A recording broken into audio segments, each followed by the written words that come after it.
Hello and welcome. This is T-Minus Today.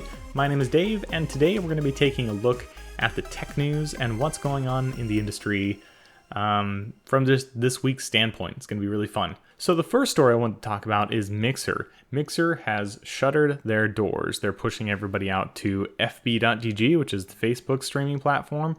And the big, huge name that moved to Mixer from Twitch was Ninja, and Ninja is now streaming on YouTube. So that's an interesting thing that's going on. I really thought Microsoft was really into this. They were pouring quite a bit of money into it, and Mixer was growing in popularity. So decided to move on with their life. Next up, we have the Nvidia Geforce RTX 30 launch date. Some are saying August, some are saying September. We're not sure when they're going to come out, but it looks like it's going to be before November.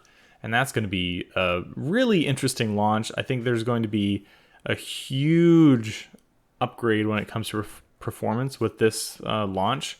The RTX 2000 series, in my opinion, was a bit of a disappointment. The 1660 Ti, if you had a graphics card from the previous generation or even the generation before, I have a GTX 970 in my machine right now, and it works pretty well. And for the price, I don't feel like the performance is worth it on the RTX 2000 series. So the 3000 series is coming out. I'm really excited because my 970 is getting pretty long in the tooth and I could use an upgrade, and this might be it. It also mentions from overclocking.com, the French website, they also say that Nvidia could announce its next RTX in August. Some people are saying September though, so we're just gonna have to wait and see on when they're going to come out. But when they do, GPU prices will drop. That 2080 Ti that's $1,200, it's not going to be $1,200 anymore. So you can be guaranteed about that. Next up, we're going to be talking about Nvidia's A100. Now, Nvidia's A100 is the GPU for the enterprise workload. It looks like the A100 was tested according to videocards.com, and it appears to be 43% faster than Turing in a specific render test that they ran, which is great. And there's some more information regarding the Nvidia A100. A lot of reasons why you would purchase the Nvidia A100 is due to the FP64 double precision workload. And this is something that happens on the enterprise side a lot. So the V100 and the V100S are currently being sold, and the next flagship is going to be this A100 PCI Express Edition. On the enterprise side, the RTX series, they have the RTX 6000 and the RTX 8000. Those are more equipped to handle single precision workloads, whereas the A100 is going to be using the double precision workloads, and it's supposed to be about 2.5 times faster than the previous generation of GPUs in double precision workloads. But Dave, what is FP16? What is FP32? What is FP64? That FP count, the higher it is, the more accurate the operation. So whenever you have a more accurate operation, it costs more from the GPU. More resources are going to need to be allocated for double precision performance than for mixed precision or half precision for FP16, for example. And a really interesting thing about enterprise graphics cards is that they're really good at one thing a lot of the time. The Nvidia A100 is a double precision graphics card, whereas its competitor, the AMD MI100 PCI Express version, is going to be single precision. So the single precision workload for the AMD MI100 series graphics card should be about 2 to 2.4 times faster than the Nvidia counterpart. So if you're going double precision, you'll go with Nvidia. If you're going with single precision, maybe you'll go with AMD. Honestly, it depends on what's going on. And from an enterprise standpoint, getting the software as well from Nvidia costs money.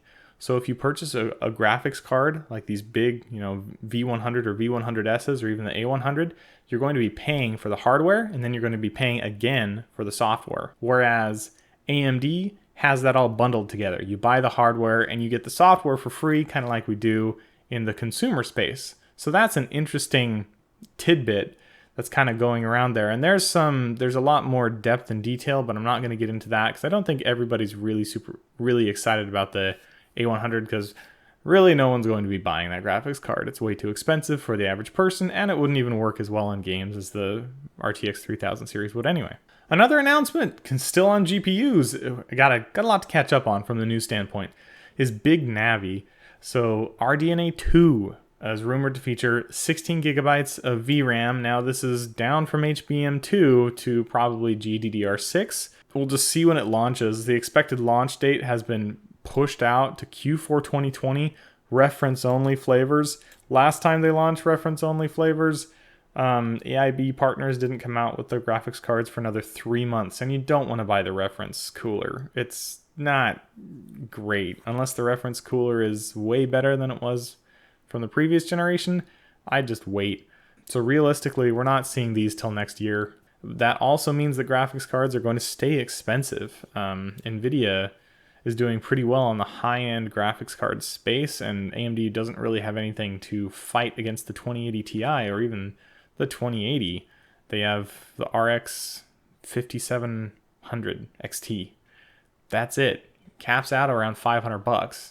Above that, Nvidia is just kind of raking in the cash hand over fist because they can charge a lot of money for these graphics cards because there's no competition in the high end.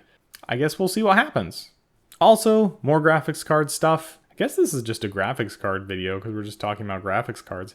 Anyway, you could be gaming on Ampere for $5 a month.